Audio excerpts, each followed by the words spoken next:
hasil pengolahan ini mau gimana teknologinya tadi salah satunya ya teknologi dry stack tailing, penempatan kembali ke bekas tambang, utilisasi atau pemanfaatan tailing itu buat apa, tidak hanya sekedar produk bangunan tapi juga produk-produk yang nilainya tinggi. Harus dicari itu produk-produk yang tinggi. Saya yakin kalau kita kreatif, misalnya saya bikin lukisan catnya dari tailing, warna gitu kan, karena tailing itu warnanya merah, bisa seperti itu, bisa kita jadi pigmen pewarna gitu.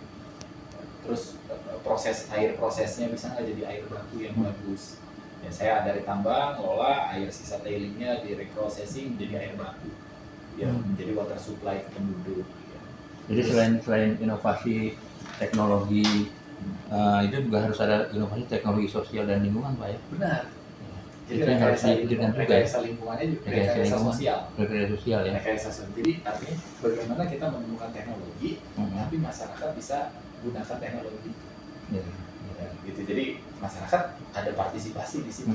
Jadi nggak sekedar wah bicara tapi masyarakat nggak berpartisipasi. Karena kita butuh ini.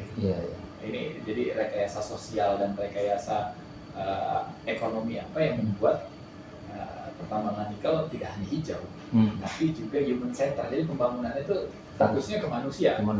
Ya kan, manusia bisa tinggal, bisa sejahtera, bisa cerdas, keluarganya bisa hidup lebih baik di masa akan datang. Kan gitu. Ya, kita cuma bisa hijaukan tapi nggak berpikir rekayasa sosialnya apa. Ya kalau kita paksa semua jadi hutan, mungkin bisa. Tapi orang yang sudah ada puluhan ribu di sana, kita apain gitu ya, jadi suku asing lagi. Ya, terus teknologi kayak gitu. Terus nah ini peran riset dan data ya. Jadi peran riset dan data tentunya ya kalau saya di perguruan tinggi ya gitu ya, jadi bicara dengan hasil penelitian yang ilmiah, bukan ilmiah itu bisa dilakukan oleh orang lain lagi, diulang, ditrace gitu ya, dan bisa dipertanggungjawabkan hasilnya dengan data yang valid. Karena kita harus mulai bergerak bukan dari intuisi, ya, tapi dari data ya, dari data yang ada. Misal di awalnya riset-riset di beberapa negara itu ngambil logam dari tumbuhan phytomining. Jadi limbah logamnya yang ada di pencemar itu ditangkap sama tumbuhan. Ya, teknologi itu ada, riset-riset itu ada, ya, datanya juga bisa. Nah, riset mengenai karena orang biasa isu yang paling hot terkait pencemaran itu pencemaran air. Pencemaran sama air tanah.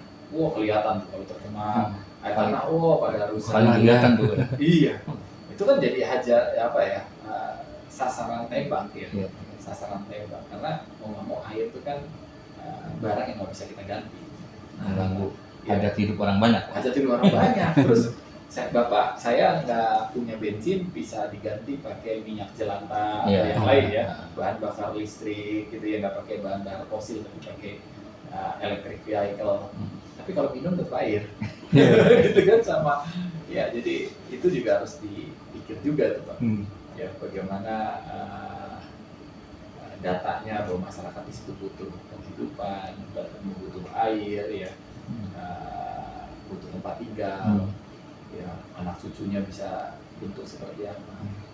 Saya kebayang mungkin kita bertransformasi bukan jadi industri tambang, tapi modal kita dari tambang itu harus kita manfaatkan.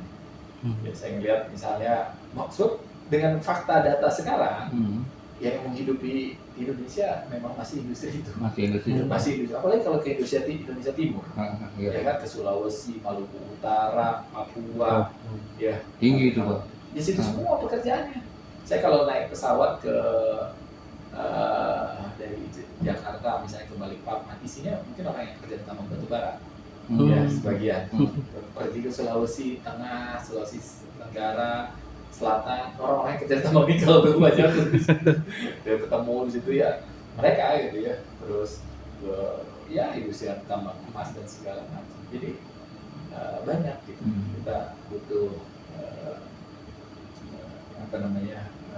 lapangan kerja gitu. ESG-nya. Ini masuk di kurikulum nggak Pak ESG Pak? Nah ini secara eksplisit namanya kurikulum mata kuliah ESG Hah? di tambang, geologi itu belum ada. Oh. Tapi di beberapa prodi mungkin di lingkungan ada. Ya. Tapi secara implisit, ya implisit itu artinya ini mata kuliah Ada ada mata kuliah khusus hidrogeologi, gitu, mata kuliah ini, tapi nyelip tuh bagaimana tata kelola concern mengenai ESG ada. Oh, ada. Tapi belum ada mata kuliah, mungkin memang dengan ada Verbal pertanyaan gitu tadi. lah gitu. Iya, belum. Oh. Jadi kalau saya melihat dengan pertanyaan yang tadi ya, Hmm. itu mungkin kita harus menyusun satu mata kuliah framework ESG Indonesia. ESG yang tapi khas Indonesia. Iya.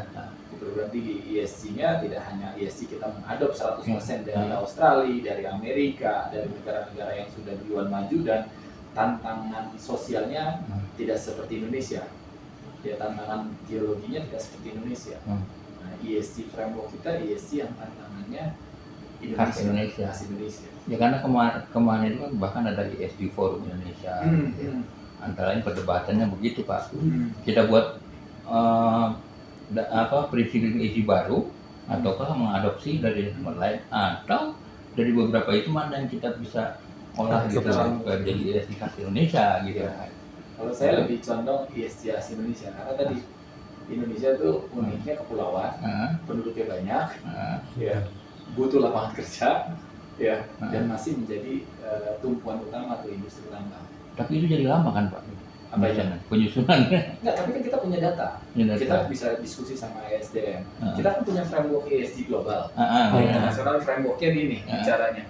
Apa bagian environment ada tentang isu CO2, isu air, isu sustainability-nya apa gitu ya. Isu sosialnya apa. Frameworknya sama Pak. Ya, tapi dari pendetilan isi dari framework itu angkanya sama, tapi pendetilannya khas Indonesia. Kalau saya sih kalau kita mau duduk sama-sama antara industri, ya pemerintah, ya peneliti dan akademisi gitu ya, itu bisa ketemu. Masyarakat juga diajak, masukannya pengennya gimana. Ya dan kita udah belajar, kita kan industri tambang udah cukup panjang, bisa puluhan tahun ya. Kita udah belajar bahwa industri tambang itu dihina tapi disukai. Ya orang kan pada mencaci maki di luar industri, tapi kalau kita datang ke tempatnya, coba tanya masyarakat sekitar tambang, dia ada yang bisa dapat pendapatan tinggi di situ, gitu ya. Suka atau tidak suka, ya kita kan ada yang pro dan kontra, hal yang wajar. Ya kalau saya lihat, tapi kita ngeliat sisi positif dari tambang, yang negatifnya kita benerin. Ya. Nah ini negatifnya, airnya ada yang gimana sekarang tata kelola airnya? Jangan-jangan nggak kebagian Pak. Nggak kebagian kerjaan kan? Nah berarti kan ada kunci di ESG bagian sosial. Ya sosial adalah lapangan pekerjaan. Keterlibatan masyarakat. Masyarakat itu lapangan pekerjaannya apa gitu yang ada di sini. Yaitu kemudian mungkin ya dari kurikulum ya kita harus. Itu dari segi undang-undang perlu nggak Pak? Kalau kita ngacu ke undang-undang, sandaran pertama terdekat kita kalau di pertambangan kan ada good mining practice. Oh itu. Ya. Terus kalau di Kementerian Lingkungan Hidup ada PP 22 terkait pelindungan lingkungan. Ya turunan PP 22 ada Permen LHK gitu ya. Permen limbah cair, Permen limbah B3. Ya itu kan sebenarnya kerangkanya ada. Ya dari isu sosial di ketenaga kerjaan, perlindungan terhadap masyarakat itu ada. Nah, cuman kita belum pernah menyatukan ini dalam satu framework namanya ESG Indonesia. Itu ada 57 loh Pak. Regulasi dari undang-undang sampai Kepmen, Permen. Saya udah coba mengurai. Bahkan tadi banyak yang suka tabrak-tabrak. Nah itu. Ini crossing ke sini, ini ceritanya ke sini. Ini tarik ke timur, ini tarik ke barat. Crossing sana sininya. Iya. Nah, itu juga ada. Makanya itu kan banyak yang dia belum bisa RKB belum turun karena ada masalah. IUP belum turun karena ada. Iya. Terus kementeriannya tidak satu saja, SDM. Saya juga nggak tahu nanti mudah-mudahan BIM yang baru dibentuk bukan nambah keruwetan regulasi ya. Ada tenaga kerja kesehatan tenaga kerja lingkungan hidup, Kementerian Pekerjaan Umum dan Perumahan Rakyat, segala macam tuh punya regulasi. Tanah, lingkungan. Itu saya bilang ini ada turunan permen, ini ada permennya juga, ini ada juknis dari permennya. Iya. Benar-benar. Saya bilang kita di hutan, kayak saya disuruh ngebut 100 km per jam di hutan belantara. Orang sana pohonnya Saya bilang ini gimana nih? Padahal kita butuh, negara kita butuh butuh itu. Iya, karena kan deket jaraknya mepet benar kan Pak. Iya, jadi saya lihat apa ya? Karena memang industri manufaktur kita belum bisa jadi andalan. Iya. Ya, terus terang manufaktur kita lari ke tetangga-tetangga kita, ke Malaysia, ke Vietnam, ke Kamboja, dan macam-macam lah, Thailand, kan. Jadi industri kita masih ekstraktif di sektor Iya. minerba ini masih jadi andalan. Dan regulasinya kebanyakan